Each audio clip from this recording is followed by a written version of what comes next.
Welcome everyone, this is Small Town Theater. Here you will find stories and tales from all genres. All stories are original and one of a kind. They are written by R. Morgan. Be sure to stick around, there are many stories to tell. Please like and subscribe. Mission Report 2. Mission Report. To the Director of the Department of Defense. Experiment Nevada Sun. After one day of work, the experiment is on track for success. The three men work very well together and have made progress on the development of the new bomb. The three wives also work well together and show unity. The three children it took well to the curriculum, but seemed bored. The work on the core has gone better than expected. General Polar and myself were impressed by the progress in just one day of work. Each member created several prototypes of their components to the bomb. This was not expected in the first day. In Day 2, we will provide further specifications of the core. This will help in turning their prototypes into working units. At the pace the members are working, it is not inconceivable to see a working model within 3 days' time. I believe such achievement is possible, given their dedication to their work. Physically, the three men don't show any fatigue. After one day of work, we didn't expect to see any physical fatigue. They do eat their meals and stay hydrated. I don't expect to see much fatigue, but we'll monitor and note down any signs of physical fatigue. Mentally, the three men are strong. Upon observing their work, I don't see any kind of exhaustion. At the end of their shifts, they still appear to be focused as they did at the start. I do believe as the days pass this will change. We will closely monitor for any changes in their mentality. The three wives were in great spirit all day long. Physically, they maintained fitness as well as just plain happiness all day. Their upbeat personality was joyful to view. I don't expect this to change, however. In the coming days, it might not be too upbeat. Mentally, they are strong. The upbeat physical attitude is no doubt a branch from their mental attitude. They have responded very well and are excited about their change of scenery. As stated before, I do expect to see a slight change of attitude as the days progress, but nothing too drastic. As for the kids, physically, they are in good condition. Not much to say on their physicality. Mentally, they are as the textbook as can be. Certain subjects in their class appealed to them, while others it did not. Overall, they do appear to be in good spirits on being here. We will continue to monitor them as the days progress. The radio broadcast was sent out to their radios. We were intrigued to see the response of each individual. The broadcast was not too vague, nor was it a complete scare tactic. The time slot was ideal enough to make sure that was the last program they heard before turning in for the night. We believe the broadcast will further fuel the men's work, as the intention is for more efficient work and a sharpened mind. We believe the broadcast had the right tone to focus in on their male intuitions. The broadcast also served as a concern factor for the wives. Upon hearing the broadcast, we believe the wives to become more concerned of the looming threat. They will convey that concern to their husbands, further sharpening their will and determination. Once again, the tone was right for the female intuitions. Also, having the kids hear the broadcast will give them fear. We believe having the kids in fear will further sharpen their desire to work. The kids will have the fear of war, turning that fear over to their mothers, and the mothers spreading the fear to the husbands. Further updates will be provided. Statement prepared by Dr. Anton Silver. Lead scientists of Blue Tidal Research. Day 3. June 11, 1955. Undisclosed military installation in Nevada desert. It is 5:30 a.m. as Major Green, Captain Grant, and Captain Polk arrive at the base. The three remain quiet as they check in and head to their work area. Although they don't speak any words, the look on their face is that of concern. Once in their work area, they inspect their work from yesterday. They checked their tools and their inboxes for any additional instructions. Their tools appear fine and there are no new instructions for them. Finally, after several minutes have gone by, the silence is finally broken. "Did you hear the radio broadcast last night?" Captain Polk asks. "Yeah, the family and me heard it. It put everyone on their highest nerves," Captain Grant says. "My family heard too." The boys seemed frightened, and Sonia looked extremely nervous. "I told them not to worry, but times like these you just don't know," Major Green says. "Emily asked me if I know anything. I told her I hadn't heard anything. Then she asked if I was lying, or if I was under orders not to say anything. I looked at her in the eyes and said not to worry. The Army would tell us if something were to happen, they would tell us. Wouldn't they?" Captain Polk asks nervously. "Given our security clearance, they should tell us of any imminent attack. At the very least, I hope so. I just don't either. What do you think, Taylor?" Captain Grant asks. "I'm on the same page as you. I think they would tell us, at least, I hope they will. Us being here and doing this project, will I believe we would be the first to know," Major Green says. "Hell, I'm still waiting for temperature specifications. They can't even tell me that. So wonder if they would tell us about any kind of attack," Captain Grant says. "Okay guys, let's calm down. I know we're under pressure to complete this project. Now we have the stress of being under attack, but we need to take a deep breath. Let's collect ourselves and focus on the things we have control of. We are going to be fine. Our country is going to get through this, let's clear our minds," Major Green says calmly. The three serve themselves some coffee and try to clear their heads and contain their emotions. They begin to refocus on their tasks and put the broadcast behind them. After 10 minutes or so, General Polar walks into the room with 3 red folders. "Good morning, gentlemen. Glad to see you all today. These folders contain the remaining specifications for your work. I must say I am impressed with your work and with what you all have accomplished in one day of work. We are ahead of schedule and may complete this project in half the time we originally thought. Do any of you all have any questions?" General Polar asks. "Yes, sir. I believe I speak for all of us. We heard a statement last night." "Let me stop there, Major Green. As of right now, our intelligence reports see a buildup of troops along the German border. We are not sure if they are planning an invasion or simply bluffing. I don't want any of you all to worry. If there is any kind of escalation or attack, you guys will be the first to know," General Polar say. "Is there any kind of warning system? Our housing is quite far from the base. I just need to know there is some kind of alert in place should something happen," Captain Grant says. "Yes, of course there is, Captain Grant. We have a siren system in place out there. If you hear the siren, we recommend taking shelter at the center of the house. But also you are free to drive to the base if that makes you more comfortable," General Polar says. "If the go off, how much time will we have?" Captain Polk asks. "No more than 10 minutes. I recommend staying in place in the secure part of your housing. If you drive to the base, you might not make it in time. Any other questions, gentlemen?" "No, sir," the men responded. "Good. Okay, gentlemen, I'll let you all get to your work. Have a good day and keep up the good work." With somewhat of an eased mind, the men get back to work. At this time, the families get ready to report to the base. As they are escorted to the base, no one speaks to each other. None of them speak until they are in their workstations and the kids are off to their classroom. "My God, ladies, did you all hear the radio broadcast last night?" Sonia Green asks.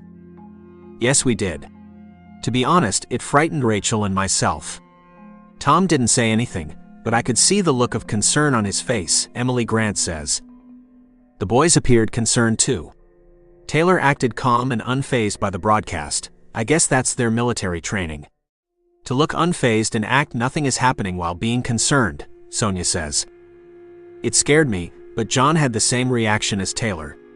"Maybe you're right, Sonia, that's just part of their training," Sarah Polk says with slight smirk. "Well, I suppose if the worst does happen, at least we may be safe. I mean, this base and our homes seem miles away from the coast," Emily says. "Yeah, you're right, Emily," Sarah says. Lieutenant Dupree enters the room with a stack of folders. The women stop talking as he enters the room. Lieutenant Dupree does not seem surprised by their silence as he places the folders on each desk of the women.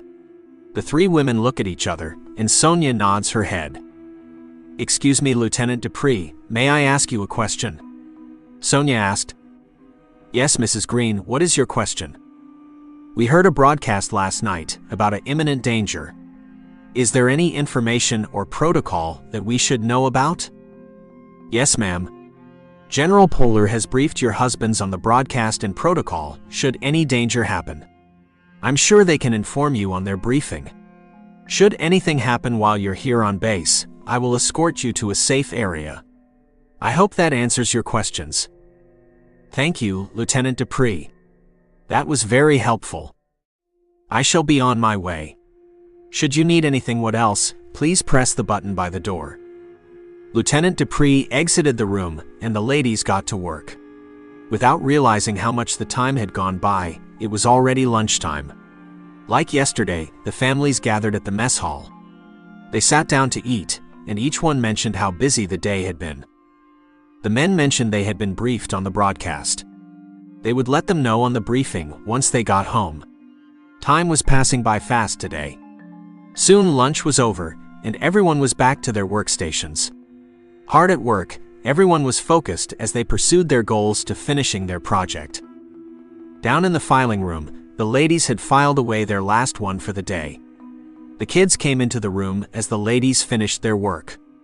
Lieutenant Dupree walks in and commends them on their hard work. Soon after, Lieutenant Dupree escorts them back to their homes. The three men have taken little breaks as they work away. Now with the specifications in hand, they work on each of their components. They are focused and determined to finish their project. Not just to finish, but to make it with no mistakes. The men work on not realizing the time. General Polar walks in and tells them the day is over, and for them to go home. The men laughed as they realized what time it was. They stopped working and went home.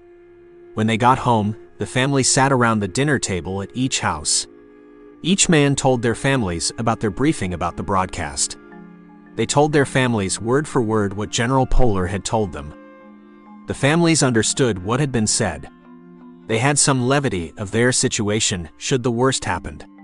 That night after dinner, they sat around the radio as they did the night before. Once again the broadcast aired, and once again the fear creeped in. June 12, 1955. Business as usual. The men made their way to the base. Usual check-in time and routine. The usual quiet before the coffee, and the same conversation as the day before. They spoke of the broadcast once again. Like clockwork, General Polar comes into their workstation. The general has a fresh new instructions and diagrams for their projects. But the general has the same speech about the broadcast. A little reassurance to the men before they get to work, and the general leaves the room. The men review their new instructions and diagrams. They agree with one and other they could have this complete by day's end. They have little doubt that they can complete their project by the end of the day. This is their final leg before testing begins. They can see the finishing line in their sights. For the ladies, it too is business as usual. Another day at the office, they are escorted to the base and given new set of folders to file. The conversation is made about the broadcast, and the same reassurance of Lieutenant Dupree. Once again the ladies are occupied by work, they don't realize it's lunchtime. Today, however, their husbands don't make it to lunch. Instead, their lunch is packed into brown sacks and taken to their workstations. Lieutenant Dupree tells the ladies that the men have opted to work through their lunch. This upsets the ladies and makes them wonder if they're behind schedule. After lunch, the time continues to fly by for the ladies. Once again, they didn't realize the day is over till their kids entered their room. While today was similar to yesterday, Sonia is taken back by a folder she had filed. She reads 2 of the work orders and double-checks what she has read. Lieutenant Dupree walks in and gathers the families to be taken back home.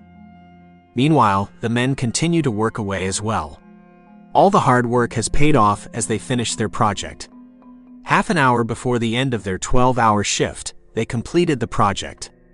Proud of their accomplishment, they called General Polar. Lieutenant Dupree, General Polar, and the scientist they had not seen before walk into the room. The scientist, Dr. Anton Silver, walks around each workstation. He reviews each piece of work the men have done. As he looks over the last piece, from Captain Polk's workstation, he looks over to General Polar and nods his head. It appears to be a nod of approval, and General Polar smiles and nods his head as well. Very good work, gentlemen. Not only have you completed your work assignment, but you have done so 3 days ahead of schedule. I am very impressed, General Polar says. Thank you, General. We appreciate the recognition, Major Green says. Tell you what, gentlemen. Take tomorrow off and tell your families to take the day off as well. Go ahead and report back on the 14th at 1200 hours. Get some rest, gentlemen. You all deserve the break, General Polar says. The men exit the room, as General Polar, Lieutenant Dupree, and Dr. Silver stay behind. The 3 men are proud of their accomplishment and are pleased to tell their families of a day off. Before the 3 depart off the base, they make plans together at the Greens household for their day off. The 3 men leave the base. General Polar, Lieutenant Dupree, and Dr. Anton Silver stand by the base gates. They look on as the 3 men depart. Excellent job. Who would have known they would have finished ahead of schedule, Dr. Silver says. When will you proceed with your experiment, Doctor? General Polar asks. I will schedule it at 1200 hours, General.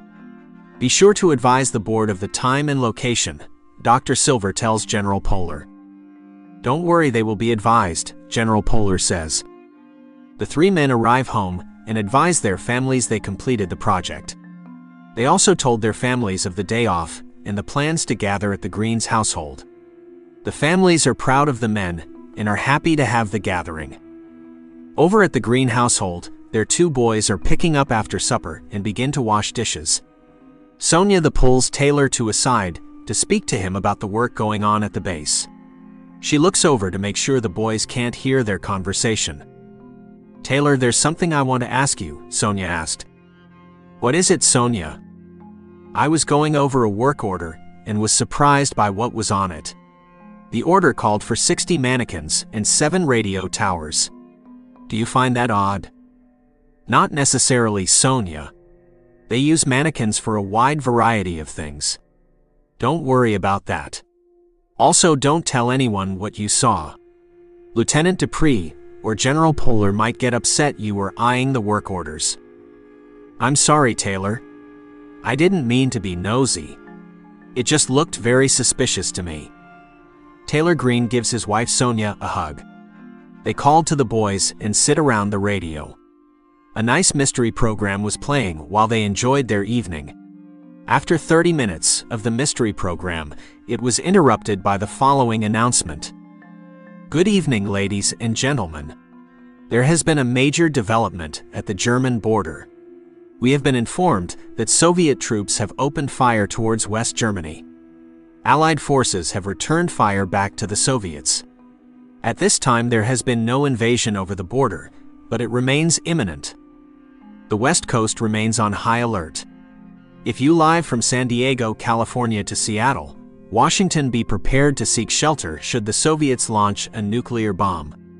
There may be some dark days ahead of us, but do not worry. Our country and our spirits will prevail. Stay tuned for further announcements.